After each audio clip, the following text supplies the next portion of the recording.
My name is Daniel. I'm 42 years old, living in a small, quiet house, on the edge of a little town where mornings are slow and nights are peaceful. My life is simple and calm. Every morning I go to work.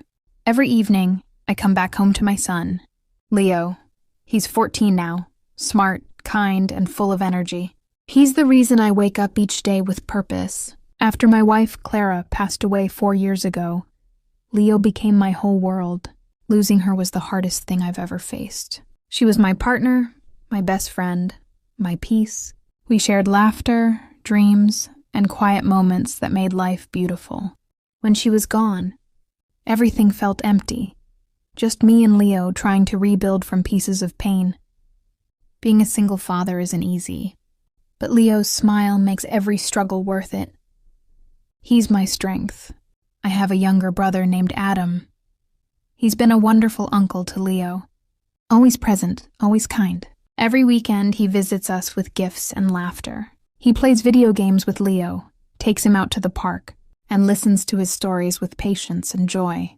Watching them together has always warmed my heart. They share a special bond that I've always admired. I was grateful to Adam, not just as my brother, but as my best friend. Our life felt simple, ordinary, and peaceful. I thought I knew everything about my family. I thought I knew every secret of my wife's heart. But one day I discovered how wrong I was. It happened on a rainy Sunday afternoon. The sky was gray and I decided to clean the attic, a place filled with dust, old boxes, and forgotten memories. While moving things around, I found an old wooden chest that had once belonged to Clara. I opened it gently and saw letters, photographs, and a small leather notebook. It was her diary. My heart trembled as I held it. For a long moment I hesitated. A diary is private. It holds a person's soul. But I missed her voice, her words, her warmth. I told myself that love gave me the right to remember her this way. I made a cup of tea, sat down in my old armchair, and began to read her delicate handwriting. The first pages were full of happiness, memories of our wedding, our first home, and her love for me. I smiled as I read, almost hearing her voice whispering from the pages. For a while, it felt like she was still with me, but then I turned to a page that froze my heart. The date was from 14 years ago, just before Leo was born. Her handwriting trembled as if fear had lived in her hands that day. She wrote about a time when I was away on a work trip, gone for a week. She felt lonely and sad, and my brother Adam came over to keep her company.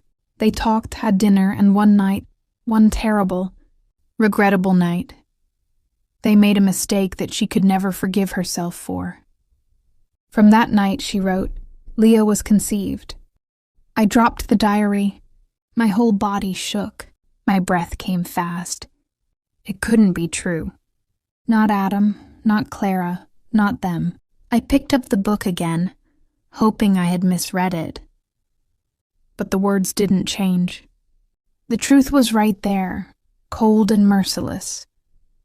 The boy I loved, the boy I raised as my son, was not my biological child. He was Adam's. I felt my heart crack. My chest burned with anger and grief. Betrayal cut deep into my soul. Adam, my own brother, had broken something sacred. And Clara, the woman I loved more than anything, had kept this secret all her life. I looked at Leo's picture on the wall. For the first time, I noticed how much he looked like Adam. The same eyes, the same smile. How had I not seen it before? All those years the truth was there, but love had made me blind. The next day Adam came over as usual. He smiled, acting like nothing was wrong. He said, "Hey brother, how's everything?" I wanted to scream, to tell him to get out, to throw his betrayal in his face. But when Leo ran downstairs and jumped into his uncle's arms, laughing with joy, my anger collapsed into silence. Watching them together was unbearable. I saw the truth in their smiles, yet I also saw love, a love that neither of them knew was built on pain. For days, I couldn't eat or sleep. The secret haunted me. I avoided Adam's calls, pretending to be busy. My mind was torn between rage and heartbreak.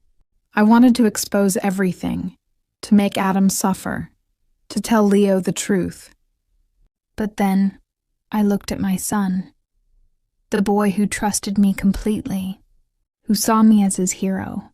If I told him, it would destroy his world. He would lose faith in his mother, hate his uncle, and question everything he ever knew about me. He didn't deserve that kind of pain. He was innocent. So I made the hardest choice of my life. I chose silence. I decided to protect him, no matter how heavy the burden on my heart.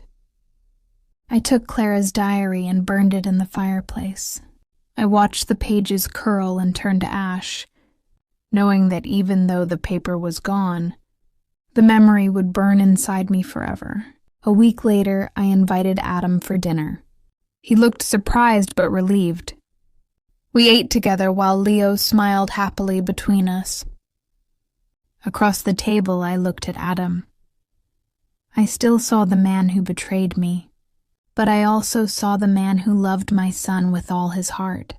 I couldn't forgive him completely, and maybe I never will, but I could choose peace. I could choose love over hate, family over revenge. Leo will never know the truth. To him, I am his father, and in every way that truly matters, I am. I raised him.